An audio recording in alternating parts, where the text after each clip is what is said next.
A woman collapsed at the door of the supermarket and was taken to the emergency room by a beggar. When they took a simple X-ray, what they saw inside her left everyone speechless, and they realized the beggar had done the unimaginable.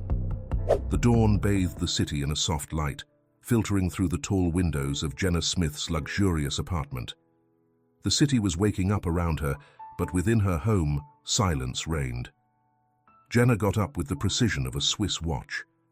Every gesture, every movement seemed calculated, as if the day had been planned in her mind the night before.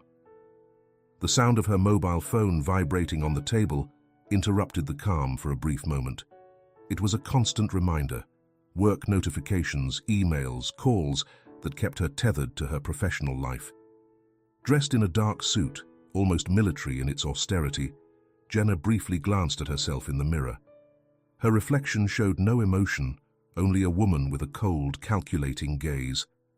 The shine of her short, dark hair barely hid the weight of the years and the emotional distance she had placed between herself and the world.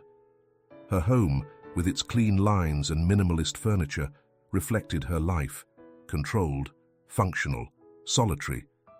There were no family photos, no personal mementos connecting her to the past. Everything was reduced to what she could control in that exact moment: her professional success, her reputation.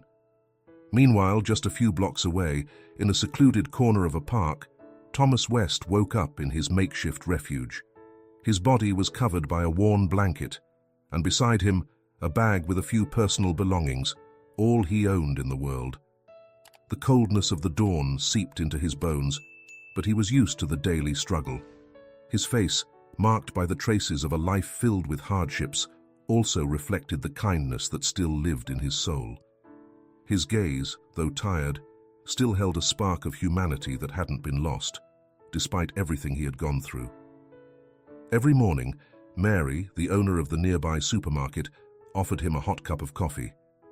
It was a small gesture that happened every day, an act of kindness that he cherished more than she could imagine. As Thomas sipped his coffee, he greeted the few passers-by walking through the park, some of them familiar faces, others just strangers who passed by, unaware of his existence. The supermarket, located just steps from his refuge, was a place Thomas knew well. He spent his days there, observing life pass through its doors, always with the same routine. He didn't interfere, didn't impose, just observed. Many times he had helped the elderly carry their bags, or mothers take their shopping to their cars, always with a kind smile, but never asking for anything in return. That morning, like all the others, Jenna hurried toward the supermarket, her mobile phone in one hand and a shopping list in the other. Her eyes, fixed on the screen, didn't notice Thomas sitting near the entrance, lost in his thoughts, watching the bustle of the city. Somehow Thomas felt drawn to Jenna's figure, though she didn't notice him. Her face showed signs of exhaustion, but also determination, as if her life was crumbling just a little more each day. Yet no glance was exchanged. Two worlds, so close in distance, but so distant in experiences and emotions, continued on their separate paths, each trapped in its own universe. Jenna entered the supermarket with the same speed and efficiency with which she had begun her day. Her thoughts were still on the phone call, her mind already ahead to the next task on her list. Meanwhile, Thomas, from his corner in the park, couldn't stop watching. There was something about that woman that intrigued him, though he couldn't quite put his finger on it. Perhaps it was her solitary expression or the fragile determination he sensed in her chest. Unknowingly, Thomas was about to become an important figure in Jenna's life, though he had no idea what destiny had in store for both of them. The afternoon was progressing quickly, and the supermarket was filled with hurried people coming and going with their carts overflowing. Jenna Smith left the store loaded with several shopping bags, each one carefully balanced to maximize the efficiency of her movements. Her mobile phone, as usual, was pressed to her ear. She was talking to a demanding client, her tone firm but growing more tense. The fatigue of weeks without rest was etched on her face. The conversation grew more intense as the client, on the other end of the line, demanded the impossible. The bags began to feel heavier in her hands, but Jenna didn't seem to notice. Her body, used to ignoring signs of exhaustion, kept moving toward the parking lot where her car awaited. However, something changed. A sharp pain appeared in her chest, as if a searing iron had pierced it. She tried to ignore it, focusing on the call, but the pain intensified. Her breathing became irregular, and a wave of dizziness clouded her vision. Jenna stopped suddenly, swaying slightly. The bags fell from her hands, spilling their contents onto the asphalt. Her phone slipped from her fingers, and the call was interrupted. She tried to cling to a nearby post, but her body wouldn't respond. Finally, as if in slow motion, she collapsed to the ground in front of the supermarket entrance, falling with a muffled sigh. From his usual spot, Thomas West saw it all. The sound of the bags falling and the sight of Jenna crumbling to the ground immediately caught his attention. He put his coffee aside and leapt to his feet, running toward her with an urgency that startled the few passers-by who were also watching. Without thinking twice, he left everything behind and knelt beside Jenna. "Ma'am, can you hear me?" he asked, a mix of calm and concern in his voice. Thomas quickly checked if Jenna was breathing. Though her chest rose and fell with difficulty, she was alive. His experience, accustomed to helping others even in unexpected situations, came to the forefront. He gently turned Jenna to avoid obstructing her breathing and called for help. "Someone call an ambulance!" he shouted to the small crowd that had started to gather. Mary, the owner of the supermarket, rushed out upon hearing the commotion. Seeing Jenna on the ground, she gasped in horror. "Thomas, what happened?" she asked, bending down next to him. Here is the translation of the next part of the text, maintaining the duration as similar as possible. "I don't know, but it seems serious. I've already called emergency services," Thomas replied, keeping his calm. Meanwhile, he gently spoke to Jenna. "Ma'am, please, stay calm. Help is on the way. You're not alone." The wait for the ambulance seemed endless. Thomas didn't stop talking to her, though Jenna didn't respond. There was something in her face that moved him, a vulnerability he hadn't expected to find in someone who, at first glance, seemed so strong and distant. When the siren was finally heard in the distance, a sigh of relief swept through the onlookers. The paramedics arrived quickly, assessing the situation. As they worked, one of them, noticing Thomas's effort and concern, looked at him with respect. "Are you a relative?" asked the paramedic. "No, I just couldn't leave her like this," Thomas replied honestly. Although he wasn't a known person, the paramedics decided to let him accompany her in the ambulance, recognizing the importance of his presence at that moment. Thomas got into the vehicle without hesitation, sitting beside Jenna as they monitored her. His hands, rough from years of hard work and deprivation, rested near hers as a silent gesture of support. As the ambulance headed toward the hospital, Mary stayed at the supermarket door, watching how Thomas, someone most people ignored, became the unexpected hero for a woman whose life seemed so different from his. The noise in the emergency room was filled with murmurs of doctors, the constant beeping of monitors, and the sound of hurried footsteps. Jenna slowly opened her eyes, barely conscious. Her blurry vision was the first thing she noticed, followed by a dull pain in her chest and a persistent buzzing in her ears. For a moment, she didn't know where she was or what had happened. She tried to move, but a firm hand gently stopped her. "Don't exert yourself, you're in the hospital," said a kind voice. It was a nurse with a serene expression. Jenna tried to remember what had happened. Vague images of the supermarket, the pain in her chest, and the sensation of falling flooded her mind, but everything was confusing. The nurse explained that she had been rushed to the hospital after collapsing in front of the supermarket and that tests were being done to determine the cause. Though her mind was foggy, she managed to ask, Who brought me?" From the other side of the curtain, a familiar figure timidly approached. It was Thomas, still wearing his worn clothes and with an expression of concern mixed with relief. "I did, ma'am. I was nearby when it happened," he said, his voice low but firm. Jenna looked at him in confusion. Although she didn't have the strength to fully process the situation, something about the presence of this man, a stranger, gave her a sense of peace. Thomas didn't dare say more, but he had no intention of leaving until he was sure she was okay. A little while later, a middle-aged doctor with glasses and a serious expression entered with a folder under his arm. He nodded at Jenna and proceeded to explain the test results. "Ms. Smith, we've done a full checkup to determine the cause of your fainting. Fortunately, there doesn't seem to be any serious damage to your heart, but there's something that caught our attention in your X-ray." Jenna frowned. Something in his tone alerted her. "What do you mean, doctor?" "We found old fractures in several ribs. Some have completely healed, but the internal scars are unusual. These injuries seem to be the result of significant impacts. We also noticed signs of internal damage suggesting past traumatic events." Jenna furrowed her brow, trying to make sense of what she was hearing. "That doesn't make sense. I've never had a serious accident." "Never," she said, her voice shaky with disbelief. The doctor kept his professional tone, but his gaze reflected some concern. "I understand that this is unexpected, but these marks are consistent with severe physical injuries. If you'd like, we can explore more details in your medical history to better understand what might have happened." Before Jenna could respond, the door opened abruptly. Adrian Johnson, her lawyer and lifelong friend, hurried in with a practiced look of concern. "Jenna!" he exclaimed, walking toward her. "Are you okay?" "They called me from the hospital, and I came as soon as I could." Adrian turned to the doctor, adopting an authoritative demeanor. "What's going on here? What did you find?"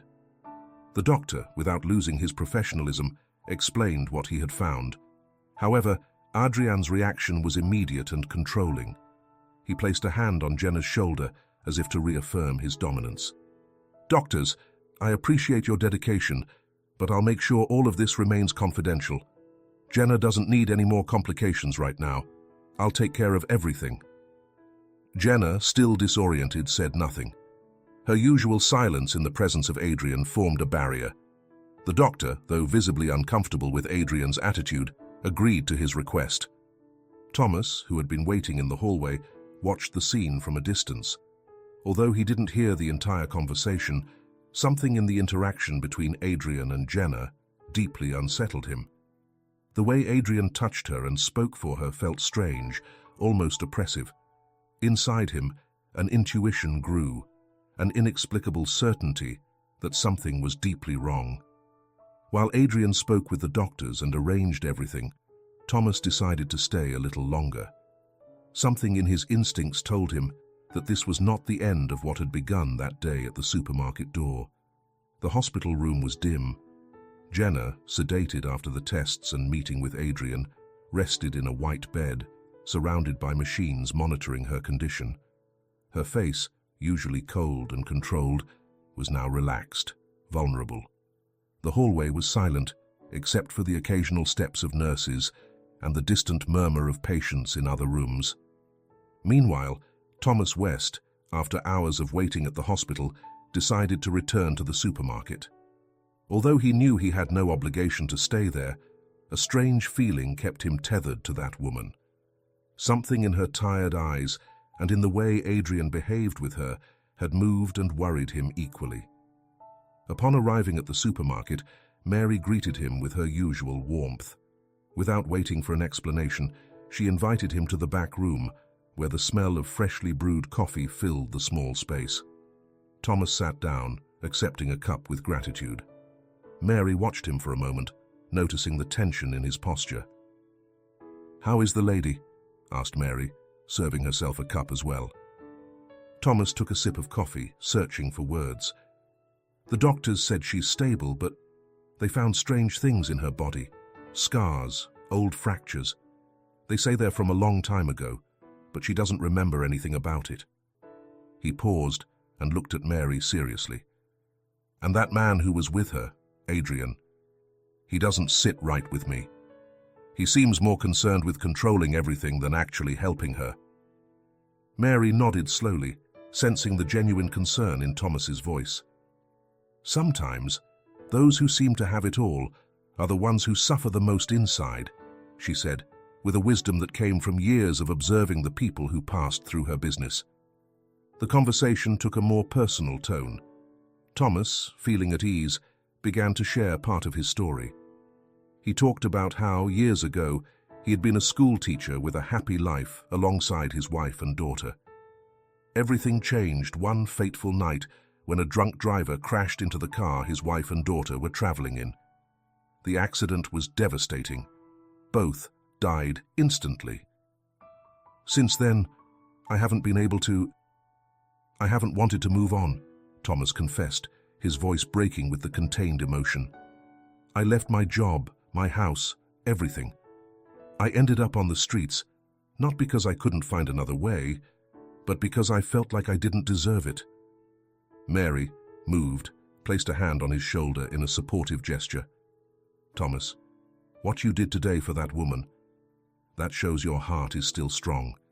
You have so much to give, even if you can't see it."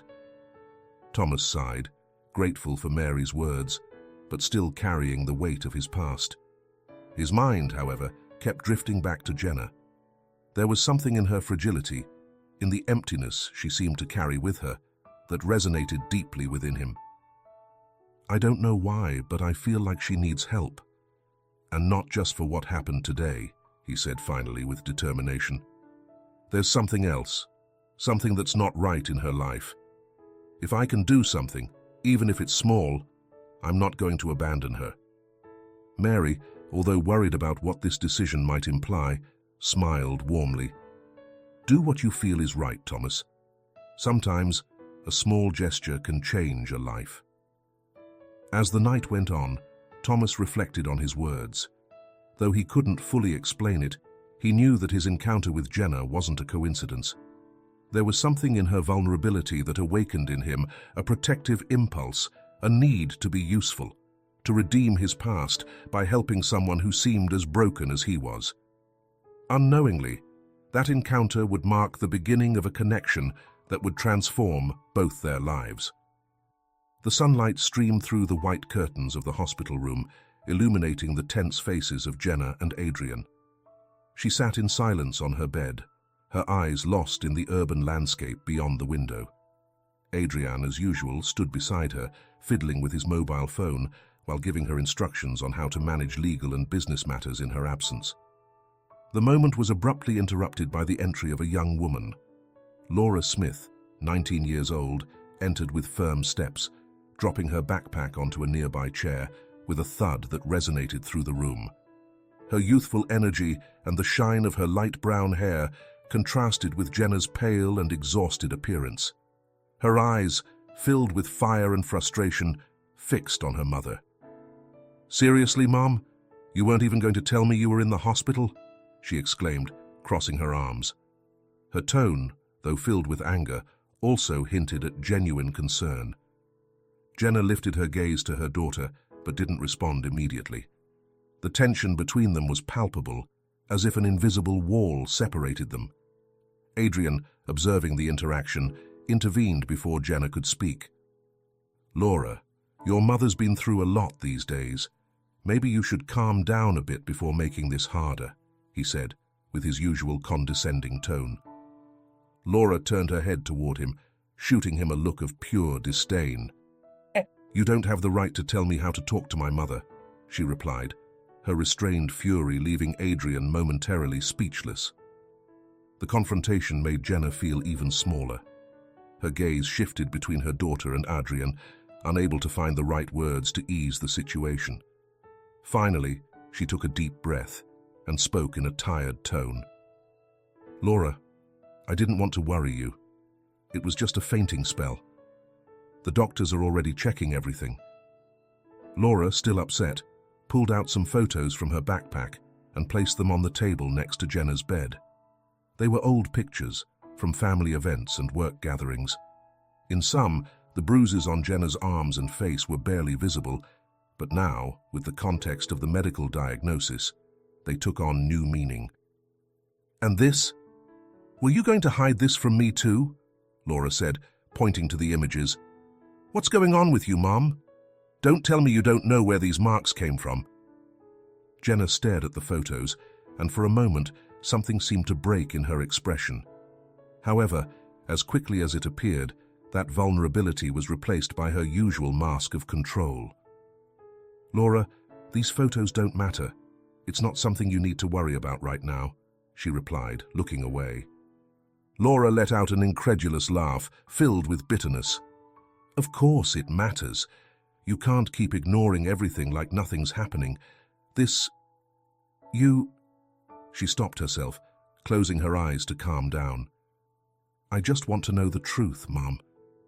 But if you're not going to tell me, at least stop pretending that everything is fine." The silence that followed was more eloquent than any words. Laura stood up from the chair, grabbed her backpack, and walked toward the door. Before leaving, she turned one last time toward Adrian. "And you, don't try to tell me what to do again. I've never trusted you, and every day you give me more reasons not to." With those words, she left the room, leaving Jenna in a state of internal conflict. Adrian, visibly upset, tried to soften the tension. "Don't worry about her, Jenna. Laura is young, impulsive. She needs time to understand things." Jenna didn't respond. Her gaze was fixed on the photos on the table, as if they were searching for an answer she couldn't find.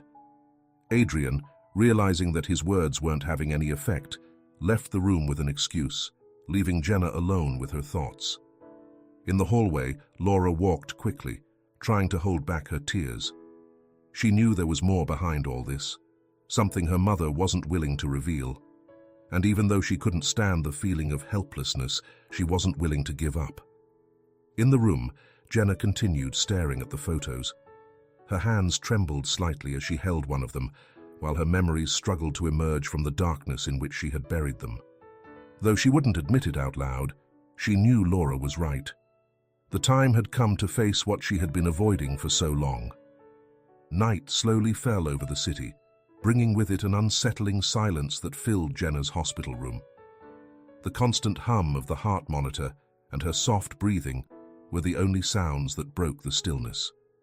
Jenna, lying in bed, stared at the ceiling. Her mind wouldn't rest, tormented by Laura's words, the photos she had left on the table, and the old fractures the doctors had found in her body. She closed her eyes, trying to find refuge in sleep. But instead of rest, what came was something completely different. In her mind, a fragment of a memory appeared that she hadn't visited in years. A dark road under a furious storm. The sound of rain hitting the windshield and the roar of thunder filled the air. Her hands were tense on the wheel, her knuckles white from the strength with which she gripped it. Suddenly, a male voice interrupted the chaos, shouting something, but the words were incomprehensible, drowned out by the storm. Then, an impact.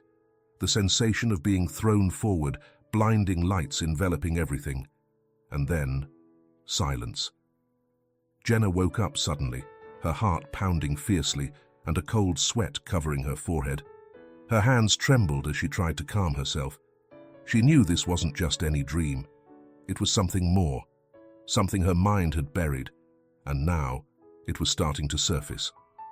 The next day, small images and sensations began to assault her at unexpected moments.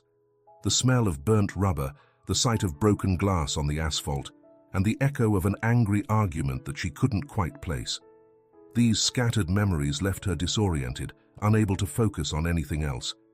Every time she tried to recall them more clearly, panic paralyzed her.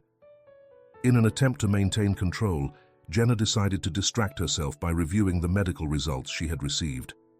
She looked at the X-rays showing her old injuries, trying to rationalize that the disturbing memories were just the product of stress and circumstances. But deep down, she knew it wasn't that simple. Something in those images triggered an uncomfortable feeling she couldn't ignore. That night, she returned to bed, hoping that fatigue would make her sleep. However, the fragments of the memory returned with more intensity. This time, she could see more. A familiar face, a heated argument inside the car, and the heart-wrenching scream of someone trying to stop her. Again, the crash, the pain, the confusion, and then emptiness. Jenna woke up once more, gasping for air, her hands gripping the sheets. She felt that each image brought her closer to a truth she had been avoiding for years. But facing it seemed impossible. It was as if an invisible barrier within her prevented the pieces from fully fitting together. In the solitude of the night, Jenna realized that these memories weren't going to disappear on their own. Though she wanted to cling to the rationality that had governed her life, something inside her told her she couldn't keep ignoring what her mind was trying to reveal. For the first time, she felt the weight of a truth she had kept hidden even from herself, and the fear that would come with confronting it. On the other side of the city, Thomas was also awake, sitting on a bench in the park, reflecting on the recent events. Although he couldn't explain it, he felt there was something more behind Jenna's situation. It was as if they were connected in a way he couldn't yet comprehend. And though he didn't know it, that very night, both of them were beginning to unearth the pieces of a puzzle that would change their lives forever. In the calm of the dawn, Thomas sat on the bench in the park where he usually began his days. However, that morning was different.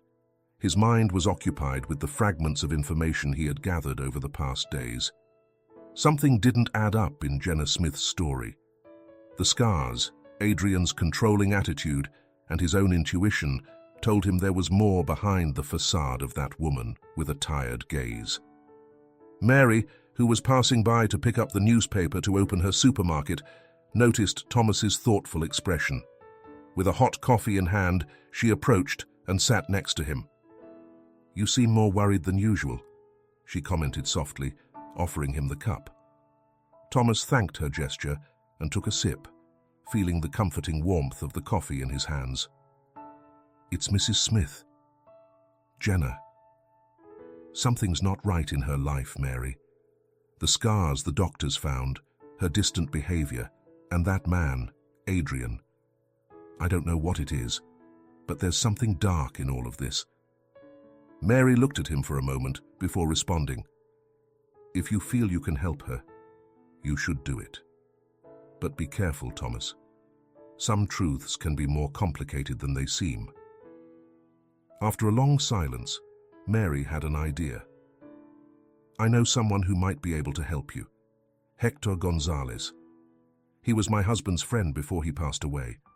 Hector is a retired police officer who worked for many years. Now he works independently, helping to solve complicated cases. Maybe he can shed some light on this." Although Thomas hesitated at first, he decided to follow Mary's advice. That same afternoon, she arranged a meeting with Hector at a nearby cafe. When Thomas arrived, he found a man with a weathered face, graying hair, and eyes that seemed capable of seeing beyond appearances. "So you're the man who helped that woman at the supermarket," Hector said, his tone a mix of curiosity and skepticism. "Mary told me about you." Thomas explained everything he knew about Jenna, her inexplicable injuries, and how Adrian seemed to control every aspect of her life. Hector listened attentively, without interrupting, taking notes in a well-worn notebook. When Thomas finished, the ex-police officer looked at him seriously. "This doesn't sound like a simple coincidence. If the scars are as severe as you say, and if Adrian is so involved in her life, there may be something darker behind it. Let me take a look at the records. I'll search for any accidents or incidents that might be related to her or to that man, Adrian." Hector promised to investigate in the public files and contacts he still had in the police. Although he had left the force years ago, his reputation as someone who could uncover the truth remained intact. That night, as Thomas walked back to the park, he felt a mix of hope and anxiety. For the first time, he felt he was doing something meaningful, something that could make a real difference. However, he also knew he was stepping into unknown territory, facing someone who seemed to have a power and influence that went beyond what was evident. In the hospital, Jenna woke up from another disturbing dream, unable to escape the fragmented memories that continued to assault her. She still didn't know that, just a few kilometers away, someone was beginning to unravel the secrets she herself had buried so deeply. In his small, makeshift office, Hector Gonzalez was surrounded by boxes of documents, an empty coffee pot, and his laptop. It was a cluttered space, but functional, reflecting his method of work, digging through piles of information until finding the needle in the haystack. That night, his objective was clear: to discover any record that connected Adrian Johnson with accidents or suspicious events. He began by checking public databases, searching for incidents in the area related to the details Thomas had provided. Traffic accidents, complaints, financial transactions, everything was a possibility. After hours of fruitless searching, Hector finally found something that caught his attention: a report of a car accident from several years ago. The details were sparse, but the incident involved a luxury car that collided with a motorcycle on a rural road. What stood out in the report wasn't just the description of the accident, but the name of the car's owner, Adrian Johnson. Hector dug deeper. The initial report mentioned witnesses who claimed to have heard a heated argument inside the car before the crash. However, those statements were never followed up on, and the case was quickly closed as a simple accident. For Hector, this was a clear sign that someone had manipulated the investigation results. He continued tracing financial records associated with Adrian and found something even more revealing: a large transfer made a few days after the accident. The money was sent to an account belonging to a lawyer known for defending powerful clients in controversial cases. The transaction was listed as a payment for legal consulting, but Hector recognized the pattern. He had seen too many similar cases during his career. It was a bribe. The accident case seemed to have been erased from the public memory, but for Hector, the documents painted a clear picture. Adrian had been involved in a serious incident and had used his influence to cover it up. This not only connected him to a pattern of manipulative behavior, but also raised disturbing questions about his relationship with Jenna. Hector called Thomas that same night. On the other end of the line, Thomas's voice sounded anxious but determined. "I've found something," Hector said, with his usual grave tone. "An accident related to Adrian. It seems someone worked very hard to make it disappear from the radar, but there are enough traces to suspect. I can't be sure yet, but this could be connected to what happened with Jenna." Thomas felt a chill run down his spine.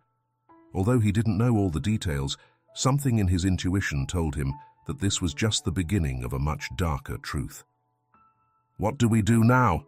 he asked, with a mix of fear and determination. Hector, pragmatic as always, responded firmly. "We need more evidence. This isn't enough. If Adrian is as powerful as he seems, trying to confront him now would be suicide. Let me keep digging. In the meantime, stay close to Jenna. Something tells me that what we uncover could put her in danger." That night, while Hector continued tracing connections and Thomas reflected on the new findings, a shadow of danger loomed over both of them. The forgotten file that Hector had unearthed was only the tip of the iceberg, and the road to the truth was filled with risks they still couldn't imagine. The atmosphere in the hospital room was tense. Jenna, sitting on the bed, leafed through a medical report without really reading it. Her mind wandered, caught between the fragmented memories that continued to torment her and the uncertain present that seemed to be slowly collapsing around her. The echo of footsteps in the hallway signaled Laura's arrival. Jenna lifted her gaze just in time to see her daughter rush in, with an expression that fluctuated between concern and anger. Laura, with her backpack slung over her shoulder, wasted no time on pleasantries. She shut the door behind her with a light thud and dropped the backpack on a nearby chair. "Mom, we need to talk." "Now," she said, her tone firmer than usual. Jenna sighed, trying to prepare herself for what she knew would be a difficult conversation. Laura approached the bed and pulled an envelope out of her backpack. Without saying a word, she placed it on the table next to Jenna. The young woman's hands trembled slightly as she spoke. "I was going through things at home and found this. I can't believe I never noticed it before," she said, as Jenna carefully opened the envelope. Inside were photographs, old images from family gatherings and work events. Some showed Jenna smiling, others were more casual, but what they all had in common were the marks. Bruises on her arms, on her neck, even one barely visible on her face. Details that seemed insignificant at the time, but now, under the light of the recent medical findings, took on an alarming new meaning. Jenna took one of the photos and stared at it in silence, feeling a lump form in her throat. Laura, seeing her reaction, leaned forward, trying to catch her gaze. "Are you going to tell me the truth, or are you going to keep pretending nothing is going on?"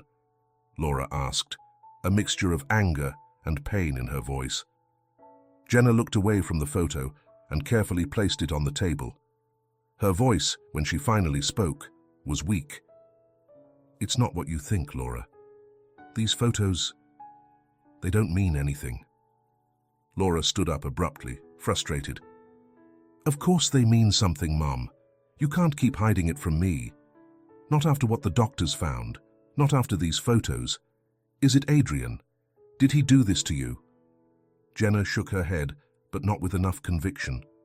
Laura noticed, and that only increased her frustration. "You've always kept me at arm's length, always acted like everything was under control. But clearly it's not. Why won't you tell me?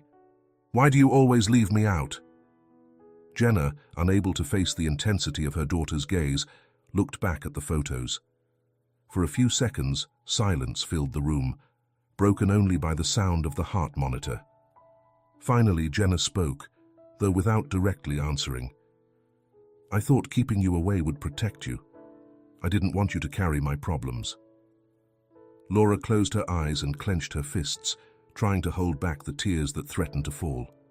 When she spoke, her voice was softer, but still firm. "Mum, you can't protect me from something that's already there. I need to know the truth. Not just for you, but for me. If you don't trust me, we'll never fix this." Jenna lifted her gaze, meeting Laura's eyes for the first time in the conversation. There was a mix of sadness and regret on her face, but also fear. She knew Laura deserved answers, but the words simply wouldn't come. It was as if an invisible barrier kept her trapped. Finally, Laura took a step back, grabbing her backpack with a sharp movement. "Fine. You're not going to speak, but I'm not going to sit here waiting. If you don't tell me the truth, I'll find it out on my own," she said, before leaving the room, slamming the door harder than necessary. Jenna was left alone, staring at the photos Laura had left. She knew her daughter was right. The time had come to face what she had buried for so long, but fear still paralyzed her. In the hallway, Laura walked quickly, wiping away the tears falling down her face. She knew her mother was trapped in something much bigger than she was willing to admit, and although she didn't know how, she was determined to uncover the truth, even if it meant confronting the ghosts her mother had tried to hide for years. Adrian Johnson, always impeccable and confident, was sitting in his office, a sophisticated space decorated with dark wood and minimalist details. In front of him, a series of papers and charts showed the financial movements and corporate decisions of Jenna Smith's company. Though his face maintained the calm demeanor he used as a mask, his eyes revealed unusual tension. He had started noticing small changes. Jenna was more distant, less dependent on his advice and decisions. Furthermore, Laura's attitude, clearly hostile toward him, hadn't gone unnoticed. Something was changing, and Adrian couldn't afford to lose control. With precise movements, he took his phone and made a few strategic calls. He contacted some of the company's key partners, organizing private meetings where he carefully began to sow doubts about Jenna's stability. "I'm deeply concerned about Jenna," he said in a tone of feigned compassion during one of these meetings. "Her health has been a delicate issue lately, and although she's a brilliant professional, I think we should start considering a contingency plan in case she needs to take some time off." The partners, some moved by genuine concern and others by hidden ambitions, nodded at Adrian's words. He was a master at manipulating situations, presenting himself as an ally while slowly destabilizing Jenna in her own professional environment. But his control wasn't limited to the company. During one of his visits to the hospital, Adrian arrived with flowers and a smile that barely hid his true intentions. Jenna, still weak and emotionally drained, received him with the same coldness she had been showing him in recent days. "How are you feeling today?" Adrian asked, placing the flowers in a vase on the table next to the bed. "I'm better," Jenna replied, avoiding looking directly at him. Adrian sat down in a nearby chair and crossed his legs, his tone becoming more serious. "I've been handling some things at the company. Nothing to worry about, but I thought you'd want to know. Some partners are getting uneasy about your condition. You know how this world is, always so competitive." Jenna, though physically tired, caught the implication in his words. She lifted her gaze and met Adrian's eyes, which watched her with an intensity that couldn't be described as genuine concern. "Adrian, I don't need you handling anything on my behalf," she said firmly, though her voice trembled slightly at the end. Adrian smiled, but the smile didn't reach his eyes. "Of course, I'm just trying to help, as I always have. But I have to be honest, Jenna. If you start acting recklessly, you could put yourself in a dangerous position, for you and for Laura." Jenna felt a chill run down her spine. Though his words weren't a direct threat, the subtext was clear. Adrian wasn't going to let her break free from his control without consequences. When Adrian left the room, his face changed completely. Instead of the warm smile he had shown Jenna, a cold and calculating expression took its place. As he walked down the hallway, he pulled out his phone and sent a message to one of the most influential partners at the company. He had to accelerate his plan to destabilize Jenna before she had a chance to react. That night, while Jenna tried to fall asleep, she felt the weight of Adrian as a constant shadow in her life. She knew she couldn't trust him, but confronting him seemed impossible in her current state. However, deep down, something was beginning to change. Laura's words and the images from the past kept resonating in her mind. Maybe, just maybe, the time had come to challenge Adrian and take control of her life back. Meanwhile, Adrian, at his home, reviewed a notebook with detailed notes on Jenna's movements. He had taken copies of her contacts and messages from her phone during one of his visits to the hospital. He was prepared to use anything to maintain his position. To him, Jenna was just another piece on the board, and if she became an obstacle, he wouldn't hesitate to remove her from the equation. Night fell over the hospital, and the dim light covered Jenna's room like a heavy cloak. She lay in her bed, eyes wide open, unable to sleep. The fragmented memories and tensions from the previous day mixed in her mind, creating chaos she couldn't escape. Outside, the city lights flickered, indifferent to the torment consuming her. She closed her eyes, trying to find respite, but what came was even more disturbing. In her mind, a dream appeared that didn't seem like just that. She was driving on a dark road. The sound of rain pounding on the windshield was deafening. Her hands trembled on the wheel, and a male voice shouted something beside her. Though the words were indistinct, the anger and tension were palpable. The argument intensified, and then a flash. Blinding lights, a loud crash, the screeching of metal against metal, and then silence. Jenna woke up with a start, her heart racing. Her breath was quick, and a cold sweat covered her forehead. She instinctively touched her ribs, feeling the invisible marks of that moment that were now starting to make sense. Could it be that this dream was a memory? If so, what did it mean? Throughout the day, the fragments of memory continued to haunt her. As a nurse changed her bandages, a flash of highway lights invaded her mind. Then, looking at the glass of water on the table, she remembered the raindrops sliding down the car window that night. Each image was more vivid than the last, but none of them offered clear answers. In the afternoon, Adrian visited her again. He entered the room with his usual smile, carrying a bag with her favorite things. However, Jenna greeted him with an icy silence. It wasn't the kind of complacent silence he was used to, but one laden with distrust. "I brought you some food and your documents. I thought you might need them," he said, placing the bag on the table. Jenna observed him for a moment, her eyes evaluating him in a way that Adrian immediately noticed. "Thank you," she responded finally, without emotion in her voice. As Adrian checked his phone, Jenna let slip a question that caught him off guard.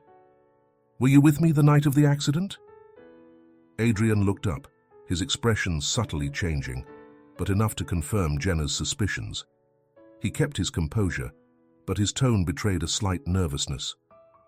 "What accident?"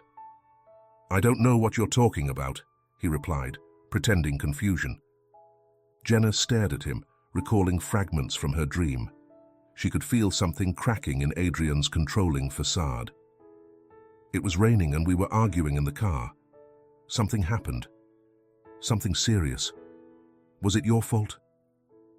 Adrian leaned forward, lowering his voice, but his tone took on an unsettling coldness.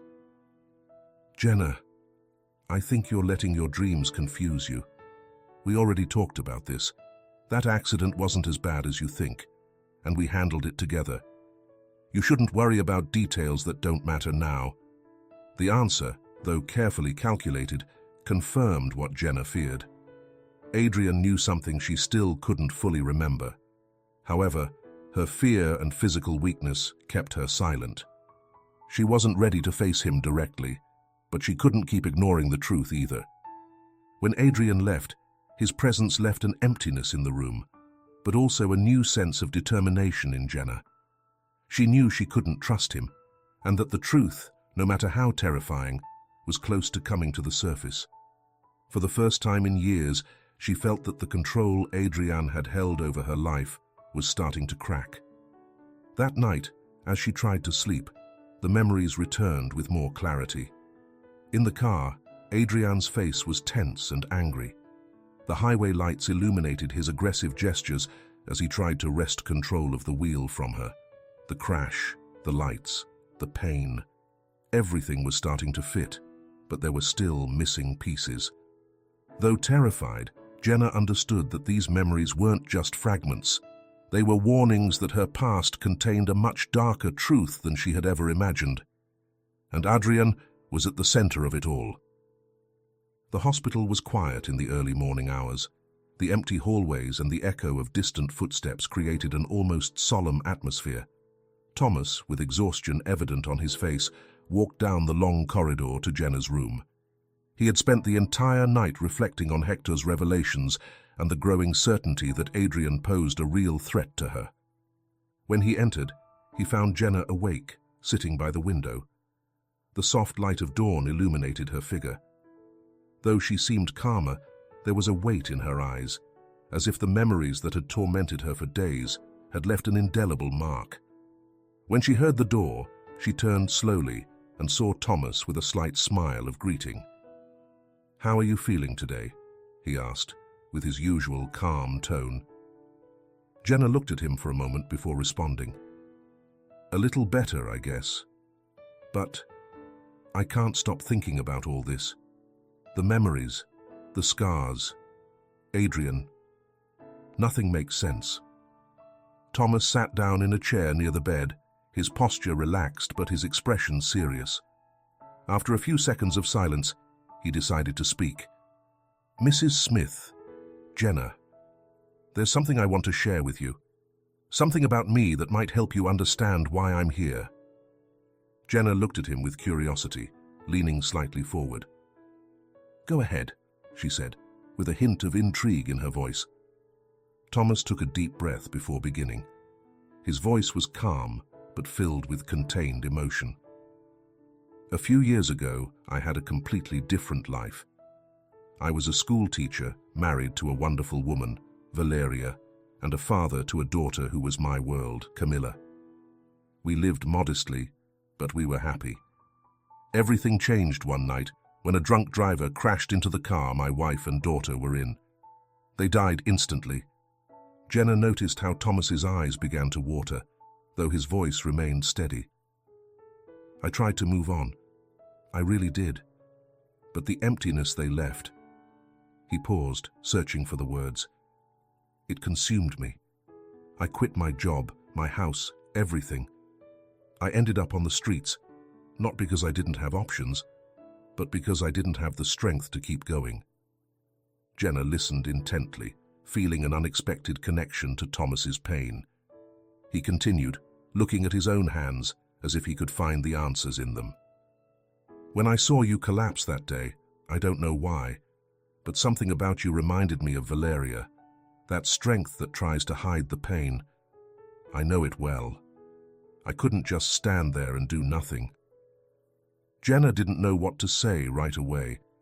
There was something in Thomas's story that resonated deeply with her. After a moment, she spoke carefully. I'm so sorry for what happened, Thomas. I can't imagine the pain you must have felt. Thomas nodded, grateful for her words. Thank you. But I'm not telling you this so that you feel sorry for me. I'm telling you because I want you to know that I understand what it's like to be trapped by the past, by the mistakes of others, and because I think you're facing something you can't handle alone. Jenna lowered her gaze, processing what she had just heard. She felt a mix of gratitude and vulnerability, emotions she wasn't used to sharing with anyone. Finally, she lifted her gaze and met Thomas's sincere eyes. Maybe you're right, but I don't know where to start. I don't know how to face all of this. Thomas smiled slightly, showing a warmth that contrasted with his tired appearance. You don't have to do it alone. I'm here, and I'm not going anywhere. If there's anything I can do to help, I will. For the first time in a long time, Jenna felt that she could trust someone, even if just a little. Thomas's words planted a seed of hope in her heart. She knew that the road to the truth and justice would be long and painful, but she also knew that with someone like Thomas by her side, she might have the strength to face it. In the dim light of his small office, Hector Gonzalez went through a stack of documents while his laptop emitted a faint buzz. The place was filled with papers, photographs, and sticky notes that seemed chaotic to anyone except him. His experience as a former police officer had accustomed him to working amid disorder, finding patterns where others only saw chaos. That morning, Hector had begun to thoroughly review the records related to Adrian Johnson. The digital and physical files he had obtained contained incomplete details, as if someone had carefully tried to erase any compromising trace. But Hector knew that traces always remained. It was just a matter of looking in the right places. After hours of work, he found a document that stopped him in his tracks, a preliminary report of a car accident that occurred several years ago. In the report, it described a luxury car owned by Adrian Johnson involved in a crash with a motorcycle. The case notes indicated that there were witnesses who had heard an argument inside the car before the impact. However, those statements were not included in the final file, and the case was quickly closed. Something about the details struck him as suspicious. Hector knew from experience that closing a case with so many irregularities required a good amount of influence and money. With a click, he accessed the banking records he had obtained through old contacts in the police force. There, he found what he was looking for: a significant transaction from a business account linked to Adrian to the lawyer of the motorcyclist involved in the accident. The transfer was listed as legal fees, but the amount was disproportionate for a case of that nature. It was clear that Adrian had paid for silence and cooperation from the other side. Hector didn't stop there. He continued reviewing the files related to Jenna Smith and discovered an alarming detail. There was another accident in the records, one that involved a car matching the description of Adrian's vehicle. This case was filed as a minor incident, but the medical reports associated with it showed severe injuries that matched the fractures and scars found on Jenna's body. With these clear connections, Hector took meticulous notes. He knew he was beginning to unearth something bigger than he had anticipated. Adrian had not only covered up the accident, but he had also manipulated everything to his advantage, leaving Jenna trapped in a web of power and control. Finally, Hector found an even more chilling detail. In Adrian's financial records, another similar transaction appeared, but this time related to the accident that had marked Thomas's life. A transfer made to a public official responsible for the case of the drunk driver who had killed Thomas's wife and daughter. Though the details were vague, the connection was enough for Hector to start connecting the dots. Adrian didn't just have a pattern of cover-ups, but had also directly or indirectly influenced the events that had destroyed Thomas's life. With his heart racing, Hector grabbed his phone and called Thomas. "Thomas, you need to come. I found something big, but we need to talk in person." When Thomas arrived at the office, Hector showed him the documents. Thomas's expression shifted from surprise to contained anger. Though the pain was fresh, there was also a renewed determination in him. "This changes everything. It's not just Jenna, Adrian. He has to pay for what he did." Hector nodded, knowing that now they had enough evidence to move forward. But he also understood that confronting someone like Adrian required a meticulous plan and careful preparation. They couldn't act impulsively. "This won't be easy, Thomas. Adrian has resources and allies. If we want to expose him, we need to be strategic and gather more evidence. This is just the beginning." Thomas, though aware of the danger, showed no fear. "It doesn't matter what it costs, Hector. We'll do it. For Jenna, for my family, for everyone this man has hurt." That night, the two men began outlining a plan. They knew they were facing a formidable enemy, but they also knew that the truth was on their side. And this time, they weren't going to let Adrian get away with it. Adrian Johnson was used to controlling every situation. That's why the sense of uncertainty that had been creeping in for days pushed him to the brink of rage. He had noticed the changes in Jenna, her emotional distance, the way she now looked at him with distrust, and the questions that were beginning to surface about the past. Everything pointed to the fact that something had changed in her, and that was unacceptable. In his office, Adrian flipped through documents while checking his mobile phone. He had been monitoring every aspect of Jenna's life, making sure nothing slipped off his radar. However, Laura's recent actions and reports of her interaction with Thomas were unsettling him. He sensed a threat was brewing, but he couldn't pinpoint it. That same afternoon, he used one of his usual methods, contacts in Jenna's company. With the help of Ricardo, one of the most ambitious and manipulable partners, he gained access to Jenna's emails. That's when he found traces of conversations referring to meetings and a man named Hector Gonzalez. Although the messages weren't explicit, they made it clear that something was being organized outside his reach. Adrian wasted no time. He called for an urgent meeting with the company's main partners. In the boardroom, with his dominant presence, he began speaking in a tone of concern, but calculated. "I want to share a concern I've had in recent days about Jenna. As you all know, her hospitalization has been a delicate topic, and although we trust her capabilities, I'm worried that she may not be in the best condition to handle the company's current challenges." The partners, some motivated by loyalty to Jenna and others by their own interests, listened in silence. Adrian continued, sliding falsified documents across the table. "I've noticed certain irregularities in some recent decisions. I don't want to alarm you, but I think we need to prepare for a possible leadership transition, at least temporarily." Ricardo, his ally in this maneuver, nodded, supporting Adrian's words. "Maybe we should discuss it in more detail. The stability of the company is our priority after all," he added, planting doubt among the others. Meanwhile, in the hospital, Jenna was alone in her room when Adrian suddenly appeared. He wore his usual masked smile, but this time, something in his tone was different, colder, more calculated. "Jenna, we need to talk. I think you haven't been making rational decisions lately, and that worries me," he said, closing the door behind him.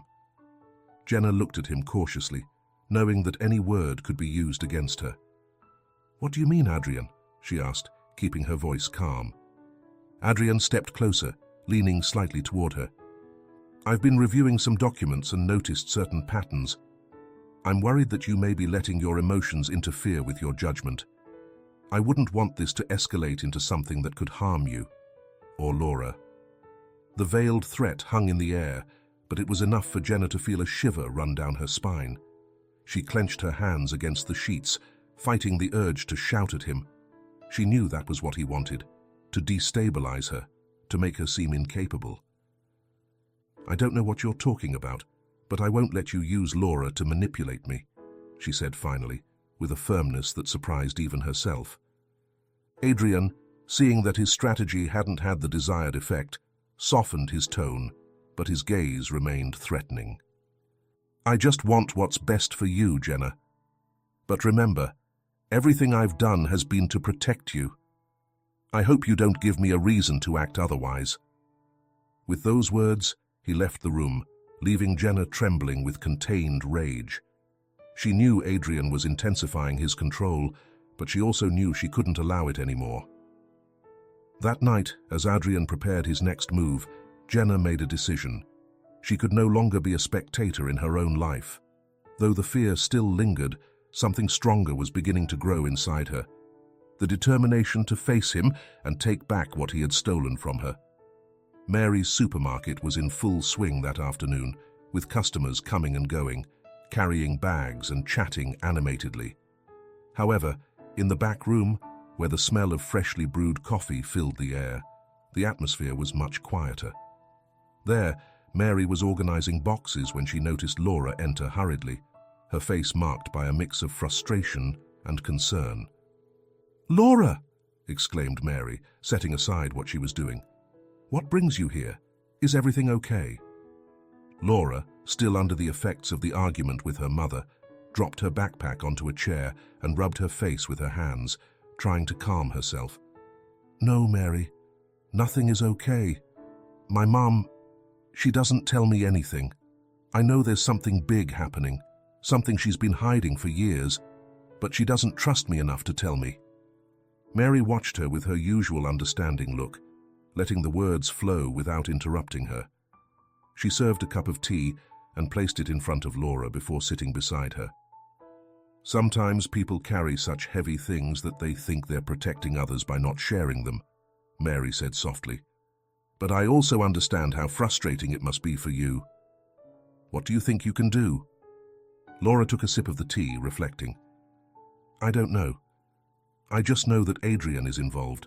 I've always suspected it, but now it's clearer than ever. She seems afraid of him, and I don't know how to deal with it. I don't want him to hurt her any more than he already has." Mary nodded, carefully evaluating the situation. After a moment, she made a decision. "Laura, there's something you should know. Thomas and Hector are investigating Adrian. They've been working on this since your mother was hospitalized. I think you should talk to them. They may need your help, and you need the truth." Laura, surprised, set the cup of tea down on the table. "Thomas? The man who helped my mom? And Hector? Who is he?" "Hector is a friend of mine, a former police officer who specializes in solving complicated cases. Thomas contacted him because he felt something was off with all this, and Hector has already discovered some important things. But they're being cautious because they know that Adrian isn't someone to be played with." Though Laura initially hesitated, she knew she couldn't sit on the sidelines. If these men were willing to help her mother, she would too. Mary took out her phone and arranged a discreet meeting in the supermarket's back room that same night. When the time came, Thomas and Hector entered through the back door, briefly greeting Mary before meeting Laura. Hector, with his seasoned look and direct attitude, placed a thick folder on the table. "Laura, thanks for coming. We know this is hard, but we also believe you can be a key piece in helping your mother," Hector said straightforwardly. Laura nodded, eager to know more. "Tell me everything you know. I want to help." Hector opened the folder and began explaining the findings so far. The covered-up accident, Adrian's suspicious financial transactions, and the connections linking him not only to Jenna's past, but also to the case that had destroyed Thomas's life. Laura listened intently, her expression shifting from surprise to anger. "I knew he was dangerous, but I never imagined he was this corrupt," she said finally, her voice filled with indignation. Thomas interjected, his tone more conciliatory. "Laura, I know this is a lot, but your mother needs support now more than ever. If we work together, we can expose Adrian. but we need stronger evidence, and anything you can tell us or help us uncover will be crucial."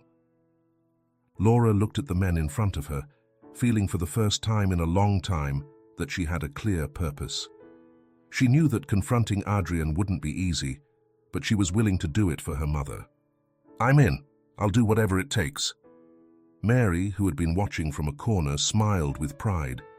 She knew Laura was strong, and with her help, the group had a better chance of taking down Adrian.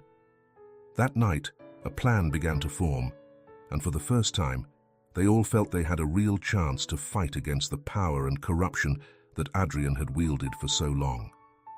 Hector Gonzalez's small office was busier than usual. At the table, surrounded by documents, recordings, and photographs, were Laura, Thomas, and Hector himself, immersed in a discussion about the recent findings. The air was thick with tension and determination as the former police officer drew lines on a diagram he had drawn on a worn whiteboard. "Look at this," Hector said, pointing with a red marker to 2 points on his diagram. "Here we have the accident Jenna was involved in, and here the case that destroyed Thomas's life." At first, these seemed like separate events, but there is an obvious connection. Adrian Johnson. Thomas, who was sitting with his arms crossed, leaned forward. "What kind of connection?" he asked, his voice filled with contained emotion. Hector took a folder and pulled out a financial report. Adrian made 2 significant transactions shortly after both incidents, one to silence the witnesses of Jenna's accident and another to manipulate the case of the drunk driver who killed your family. Both transactions were made from the same corporate account, linked to one of his shell companies. Silence took over the room as everyone processed the magnitude of the revelation. Laura was the first to break it. "So, that means Adrian not only manipulated my mum's life, but also Thomas's. Why? Why would he do something like this?" Hector set down the marker and crossed his arms. "That's what we're still trying to figure out. But what's clear is that Adrian has a pattern. He uses his power and influence to cover up his crimes and maintain control. Jenna and Thomas are just 2 of the victims of his web of corruption." Thomas lightly hit the table with his fist, his gaze fixed on the documents. "For years, I blamed myself for what happened to my family. I thought it was a senseless tragedy, but now, knowing this man is behind it all..." His voice cracked, but he quickly regained his composure. "I can't let him keep doing this." Laura, although visibly affected, took Thomas's hand, an unexpected but comforting gesture. "You're not alone in this. We're going to stop him together," she said, with a determination that surprised even herself. Hector, seeing the resolve in both of them, nodded. "We have enough evidence to link him to the cover-ups, but we need something more solid to make sure he can't slip away. A confession, direct incriminating documents, something that will clearly tie him to the crimes." Laura lifted her gaze, an idea beginning to form in her mind. "Adrian has always been careful, but he trusts too much in his position of power. If we can catch him off guard, he might make a mistake. Maybe I can get close to him and get him to say something." Thomas and Hector looked at her with concern. Hector was the first to speak. "That would be very risky. Adrian isn't someone who forgives mistakes, and if he suspects you, you could be in danger." Laura nodded, understanding the risks, but her determination didn't waver. "I know, but we can't wait for him to make another move. If I can find something or make him talk, it'll be the blow we need." Hector took a moment to consider the proposal before speaking. "If you decide to do this, we need to make sure you're protected. We'll equip you with a recording device and ensure someone is nearby to intervene if necessary." Thomas, though clearly uncomfortable with the idea, nodded slowly. "If you're going to do this, Laura, promise me you won't take unnecessary risks. I can't bear the thought of something happening to you." Laura smiled warmly at him. "I promise, Thomas, but I also promise I won't let Adrian get away with it." That night, the group began planning their next steps. Each of them knew the path they were taking was dangerous, but they also knew they couldn't turn back. Adrian had controlled their lives for far too long, And now, with the truth starting to come to light, they were more determined than ever to face him and expose him for what he truly was. Mary's supermarket backroom had become the group's makeshift headquarters. On a worn table, Hector had arranged documents, diagrams, and photographs detailing the connections between Adrian Johnson and his many crimes. The room was filled with tension, but also with a collective determination that united everyone present. Hector took the floor, his tone grave but full of authority. "We have solid evidence, financial transactions, cover-up reports, and witness statements I've managed to track down. But we still need something definitive to tie him down. We need direct evidence that will incriminate him without a shadow of a doubt." Thomas, leaning against a wall, crossed his arms and looked at the documents. "And how do we get that? Adrian isn't going to leave a written confession lying on the table." Laura, sitting at the table with a furrowed brow, lifted her gaze. "We can make him talk. He trusts that he has everything under control, but if we confront him at the right moment, he might make a mistake. Maybe he'll confess something without realizing it." Hector nodded, evaluating the idea. "It's possible, but it would have to be in an environment where he feels safe. If he suspects we're recording or watching him, he won't take the risk." Mary, who had remained silent until then, stepped forward. "The supermarket is a neutral place. Adrian wouldn't suspect that something important could happen here. Plus, there's always movement, which could cover any surveillance." The group began to discuss the details. Hector proposed a plan to equip Laura with a hidden microphone that would record any conversation with Adrian. Thomas, though reluctant to expose Laura to danger, finally agreed, with the condition that someone be close at all times to intervene if things got out of control. "We can't afford mistakes," Hector warned. "Adrian is smart, and he won't hesitate to use his influence to attack if he feels we're cornering him." Laura, with determination in her eyes, responded, "I know what I'm getting into. If I can be the key to stopping him, I'm willing to do it." That night, while the group finalized the details, the plan began to take shape. Laura would approach Adrian under the pretense of wanting to talk about her mother and the recent issues at the company. Hector would handle setting up the recording equipment and make sure everything was in order, while Thomas and Mary would act as close support, ready to intervene if anything went wrong. When everything was decided, the group dispersed, each reflecting on the risks they faced. Laura, in particular, felt the weight of what she was about to do. She knew she was entering enemy territory, but she also knew it was the only way to protect her mother and expose the truth. That night, as she looked at her reflection in the mirror, Laura reminded herself that she wasn't alone. She had Thomas, Hector, and Mary backing her. And more importantly, she had the strength of knowing that she was fighting for something much bigger than herself. The hospital room was shrouded in almost complete silence. Jenna sat on her bed, her gaze lost in the urban landscape beyond the window. The afternoon was slowly advancing, bathing everything in a golden light that seemed indifferent to the weight in her chest. Laura entered softly, closing the door behind her. Her face showed a mix of concern and resolution. "Mom," Laura said, approaching and sitting in the chair beside the bed. "We need to talk. And this time, I'm not accepting excuses." Jenna turned her gaze toward her daughter, noticing the firmness in her tone. She knew she couldn't keep postponing it. Her fragmented memories had been haunting her for days, and Laura's questions were inevitable. She took a deep breath before responding.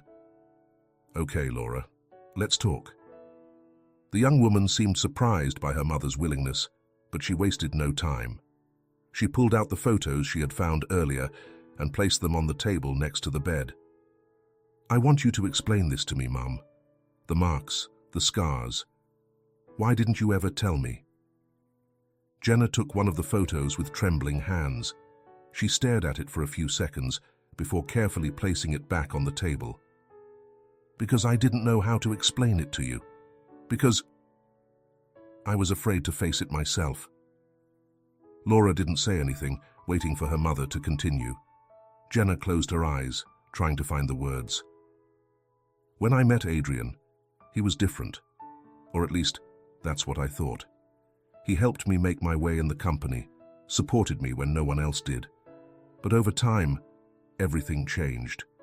His support became control, and his concern became manipulation. At first, it was just words, comments that made me doubt myself. Then, there were decisions he made without consulting me. And eventually, it became physical. Laura clenched her fists as she listened to these words, but she forced herself to stay calm and not interrupt her mother. There were nights when he lost control, Jenna continued, her voice breaking. I didn't want you to know, to think less of me. I thought that if I hid it, if I focused on protecting you, everything would be okay. And the accident? Laura asked, her voice full of emotion. Jenna opened her eyes and looked directly at her daughter. It was a terrible night. Adrian and I were arguing in the car. I was driving and he was furious. He tried to take control of the wheel and...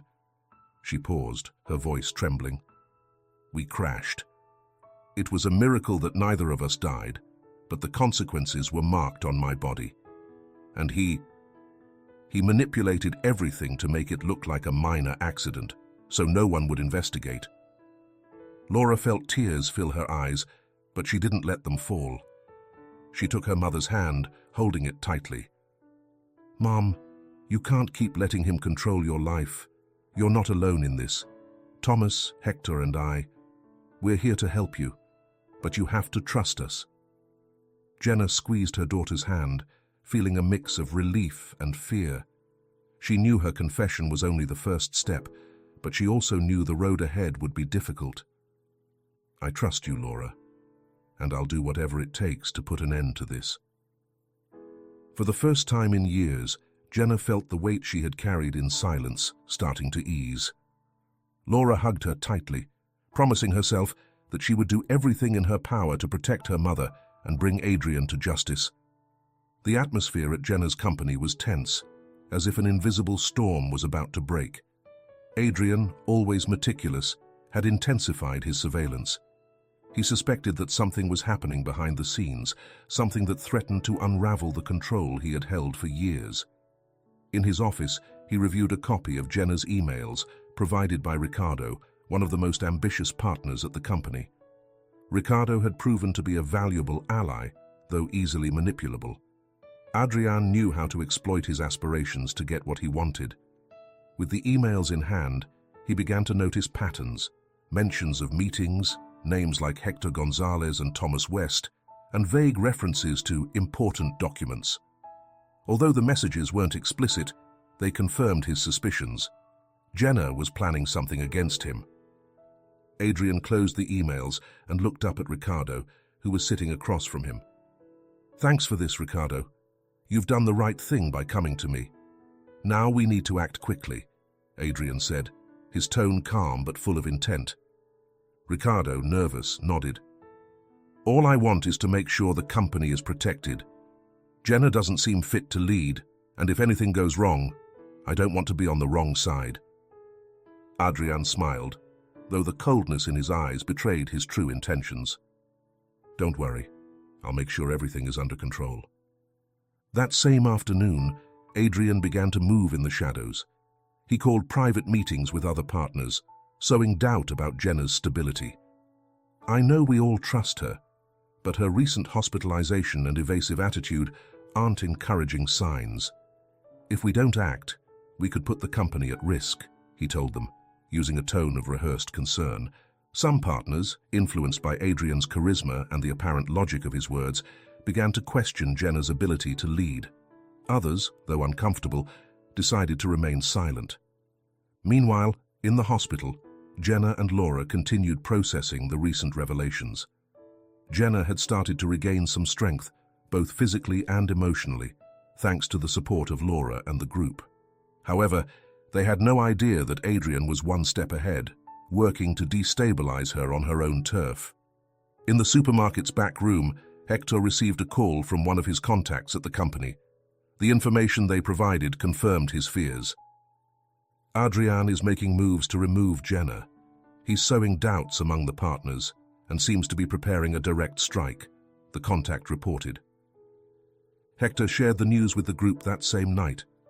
Laura, upon hearing what Adrian was doing, felt a wave of anger. "He can't get away with this. We have to stop him before he achieves his goal," she said, clenching her fists. Hector nodded, but his tone was cautious. "This means he feels cornered. If he's acting this quickly, it's because he knows we're close to uncovering something big. We have to play our cards carefully." Thomas, who had been silent up until that moment, spoke firmly. "It doesn't matter what he does. We'll face him together. He's destroyed too many lives, and we won't let him do it again." That night, while the group adjusted their strategy, Adrian continued to weave his plan.